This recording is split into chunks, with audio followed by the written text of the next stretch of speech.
What if the person who believed in you most died 200 years before you were born? They say ghosts are trapped between worlds, restless and angry, unable to move on. But what if some spirits aren't trapped at all? What if they're waiting, patient and purposeful, for the one person they were always meant to find? This is the story of how a forgotten mother became my guardian, how loneliness became guidance, and how the strangest success of my life grew from seeds planted by hands I could never hold. I was 9 years old when we moved into the house that would change everything. It sat at the end of Meadowbrook Lane, a structure so old that the Historical Society had tried 3 times to turn it into a museum. Built in 1771, it had been many things: a village meeting hall, a chapel wing where memorial services were held, a temporary schoolhouse during the Revolutionary War. By the time my family arrived in the summer of 1996, it was just a house, albeit one with floors that creaked in languages older than the country itself, windows that never quite shut right, and walls that seemed to remember every prayer ever whispered within them. My father loved it. "History," he'd say, running his hand along the original crown molding. "You can't put a price on history." My mother was less enthusiastic. "You also can't put central heating in plaster walls from 1771, she'd mutter, wrapping her cardigan tighter. My older sister, Rebecca, claimed the attic bedroom immediately, leaving me with the smaller room on the second floor, the one with the slanted ceiling and the window that overlooked what used to be the church cemetery, now just an overgrown field with 3 remaining headstones. Moving day was chaos, boxes everywhere. My father directing the movers like a general. My mother unpacking kitchen essentials with the desperate efficiency of someone who needed coffee immediately. And me, 9 years old, frantically searching for Mr. Quackers. He was a stuffed duck, faded yellow, one eye missing, stitches visible where my grandmother had repaired him years ago. I had had him since I was 2. I couldn't sleep without him. But somewhere between the old house and the new one, he'd disappeared. "Sweetie, he'll turn up," my mother said, distracted, elbow deep in a box labeled "Kitchen, Fragile." "But I can't sleep without him." "You're 9 years old. You're brave enough to sleep without a stuffed animal for one night." But I wasn't. I wasn't brave at all. That night, I lay in my new room in my new bed, surrounded by unpacked boxes and unfamiliar shadows. The house settled around me with groans and whispers, the sound of old wood adjusting to new weight. I didn't sleep. I just stared at the ceiling, watching moonlight move across plaster cracks that looked like rivers on a map. At 3:47 a.m., I remember because I'd been watching the digital clock on my nightstand, counting the minutes until morning, I heard footsteps in the hallway. Soft, deliberate, coming closer. My door, which I had left slightly ajar, opened wider, and she walked in.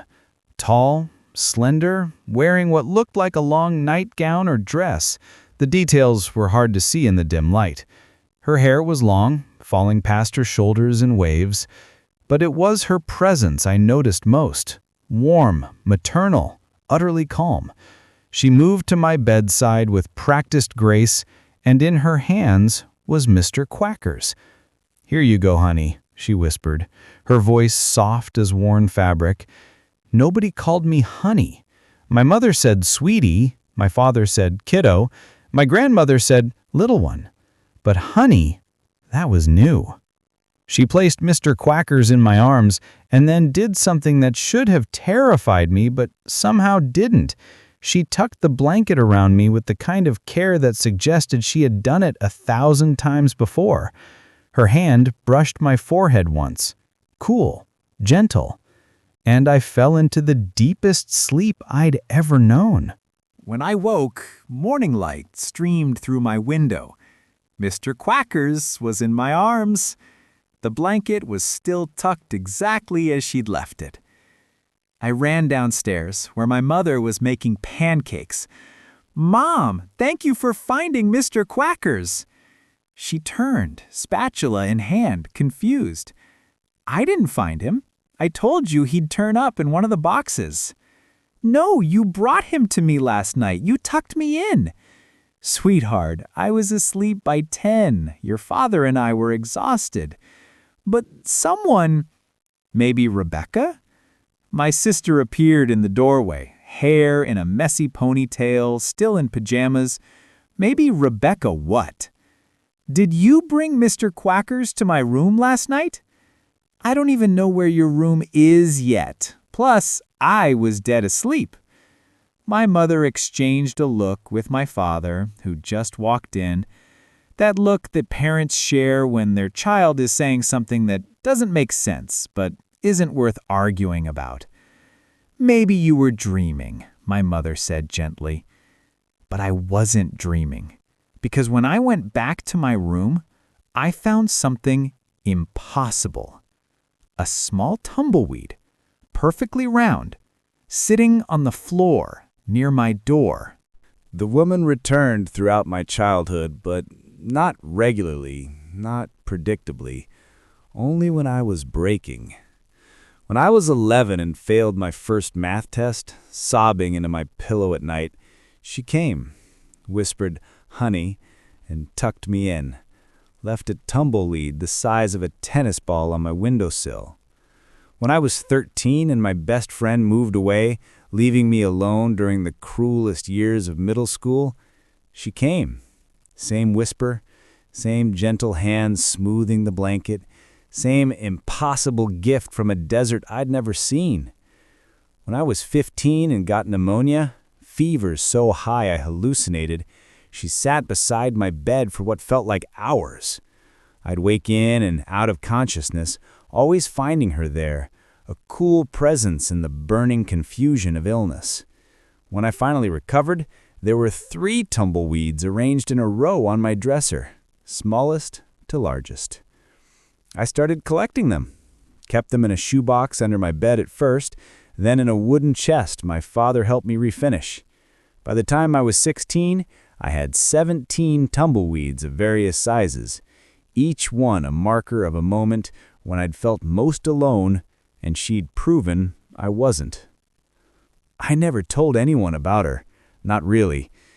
How do you explain to your parents that a ghost has been raising you alongside them, that the things you've learned about comfort and presence and unconditional care came partly from a woman who'd been dead for over 2 centuries?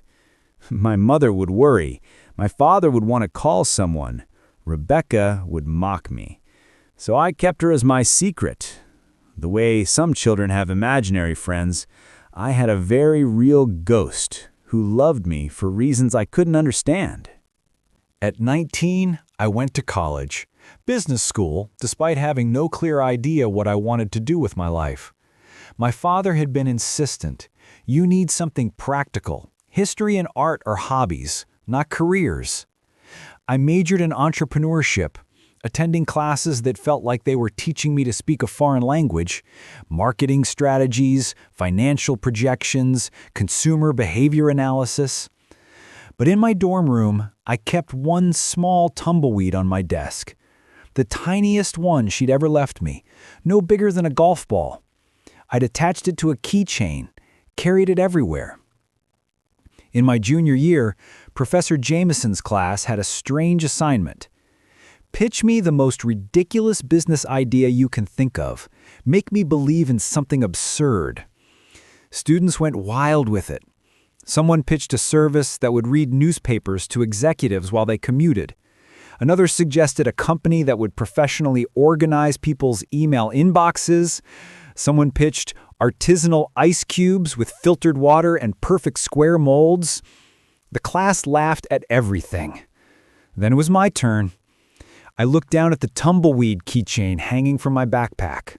All those years of her visits, her whispers, her strange gifts from impossible places suddenly coalesced into something I couldn't explain, but somehow understood. "I want to sell tumbleweed," I said. The laughter was immediate and loud. but Professor Jameson held up his hand for silence. Why tumbleweed? I hadn't prepared an answer, but when I spoke, the truth came out. Because people think tumbleweed is worthless, something you drive past, something that only exists to blow away and disappear. But what if it's not worthless? What if it's a reminder that even forgotten things have purpose, that even the emptiest places have something beautiful to offer? The classroom went silent. Professor Jameson leaned back in his chair, studying me. That's not a business pitch. That's a philosophy. Maybe the best businesses are philosophies, I said quietly. He smiled. Build me a business plan. I want to see this on my desk in 2 weeks. I thought he was humoring me, giving me a grade for creativity. I had no idea I'd just found my life's purpose. After college, I did something everyone said was insane. I bought a used van with my graduation money, drove to Nevada, and started collecting tumbleweed. Not randomly, not carelessly. The way she had given them to me, with intention, with respect, with the understanding that each one meant something. I built a website, posted photos, wrote descriptions that treated tumbleweed like art, like memories, like tangible proof that empty spaces could still hold meaning. The first month, I got one order. A theater company in Oregon needed authentic tumbleweed for a Western production. The second month, 3 orders. By the end of the first year, I had a warehouse and 2 employees. Film studios, photographers, event planners, artists, everyone needed tumbleweed, and nobody else was treating it like it mattered. My parents thought I was wasting my life. Rebecca called it my dead plant business.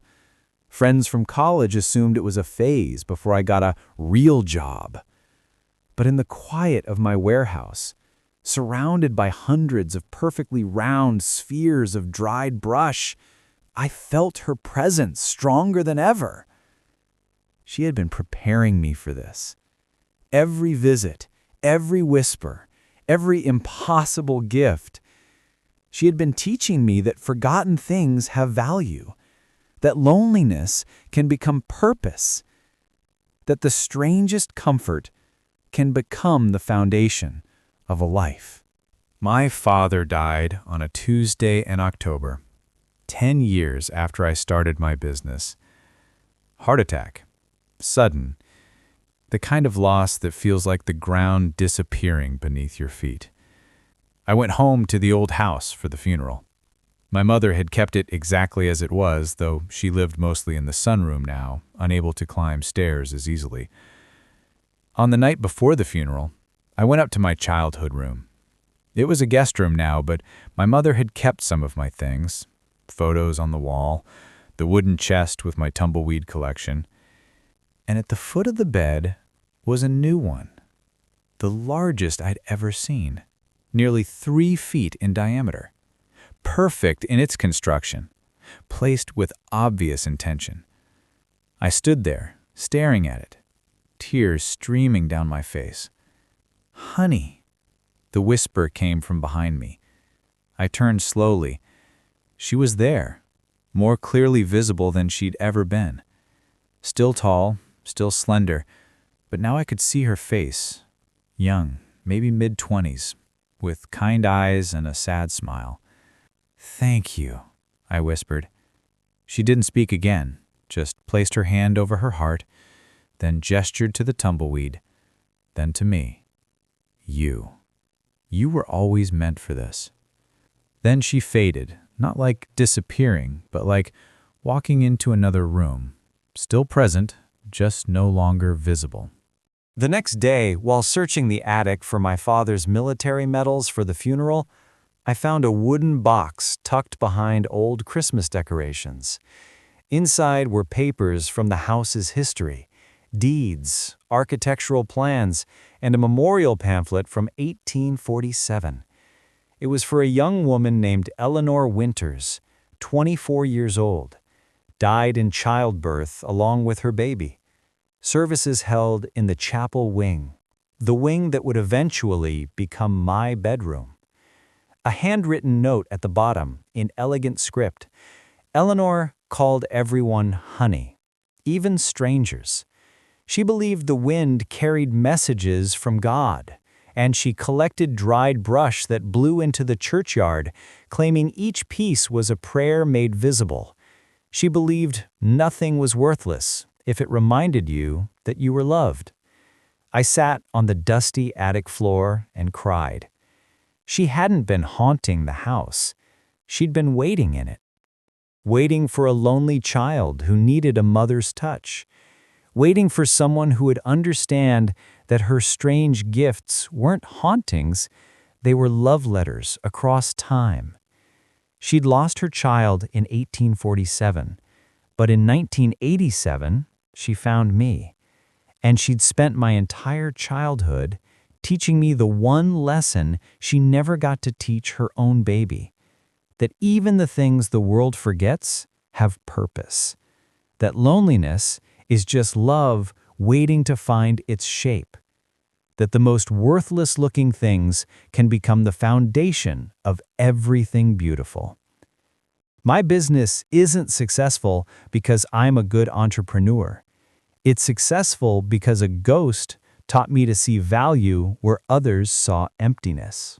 I still run the tumbleweed business. It's bigger now. Offices in 3 states, contracts with major film studios, a TED Talk that went viral about finding meaning in overlooked things. But some nights, when I'm alone in the warehouse, I feel her there. Not visiting, not checking on me, just proud.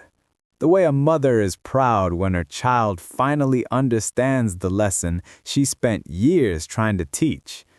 I have a daughter now, 3 years old, and when I tuck her in at night, I sometimes say honey without thinking. She asked me once why I have so many dried bushes in our garage. I told her, because someone who loved me very much taught me that nothing is worthless if you remember where it came from. Who taught you that? I smiled. A friend, someone I'll tell you about when you're older. Last week, my daughter woke me up at 3:47 a.m., the same time Eleanor used to visit me. Mama, there was a nice lady in my room. She said I was honey. My heart stopped. Did she scare you? No, she tucked me in. She was really nice. The next morning, I found a small tumbleweed on my daughter's bedroom floor, and I understood. Eleanor isn't my ghost. She's our family's ghost, choosing each generation, teaching each of us the same lesson in different ways.